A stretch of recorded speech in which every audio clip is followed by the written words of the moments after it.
شامی وزیر خارجہ کا 14 برس بعد انقرہ کا دورہ کیوں اہم ہے؟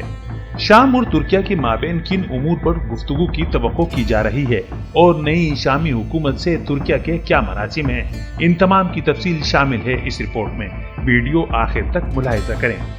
شام میں عبوری حکومت کے قیام کے بعد سے وزیر خارجہ اسد الشیبانی سعودی عرب، امارات، قطر اور اردن کے دورے کر چکے ہیں۔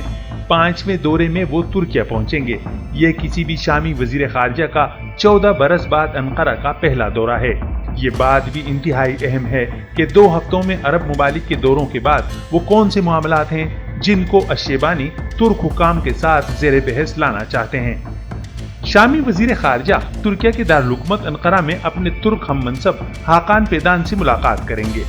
عام خیال یہ ہے کہ فریقین کے مابین شام میں سیکیورٹی کی صورتحال، بالخصوص انقرہ کی حمایت یافتہ شامی گروپوں اور سیرین ڈیموکریٹک فورسز کے درمیان جاری مسلح جھڑپوں پر گفتگو کے امکان ہیں۔ ذرائع کے مطابق الشیبانی اور فیدان دمشق میں عائد بین الاقوامی پابندیوں کے علاوہ توانائی اور دفاعی تعاون کے حوالے سے بھی بات چیت کریں گے۔ واضح رہے کہ ترکیہ دفاعی تربیت کے حوالے سے شام کی نئی انتظامیہ کی مدد کے لیے تیار ہے۔ دمشق اس وقت تحریر الشام کے زیر قیادت عسکری گروپوں کو یکجا کر کے نئی فوج تشکیل دینے کی کوشش کر رہا ہے۔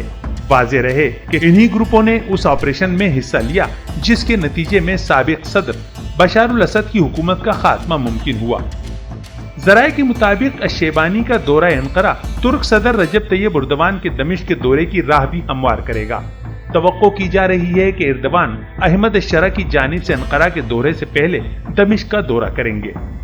یہ بھی توقع ہے کہ الشیبانی ترکیہ کے ساتھ وہاں موجود 30 لاکھ کے قریب شامی پناہ گزینوں کے معاملے پر بھی بات چیت کریں گے۔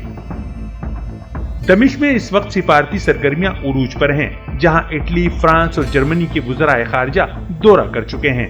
واضح رہے کہ شام میں 2011 میں مسلح تنازع شروع ہونے کے بعد سے ترکیہ اپوزیشن گروپوں کا مرکزی حامی شمار کیا جاتا ہے۔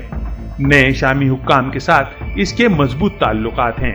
ترکیہ پہلا ملک تھا جس نے اپنا وزیر خارجہ دمشق بھیجا اور بشار الاسد کی حکومت کے سقوط کے چند روز بعد ہی دمشق میں اپنا سفارت خانہ کھول دیا۔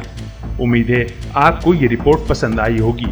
مزید ایسی معلوماتی اور دلچسپ ویڈیوز کے لیے چینل سبسکرائب کرنا نہ بھولیں۔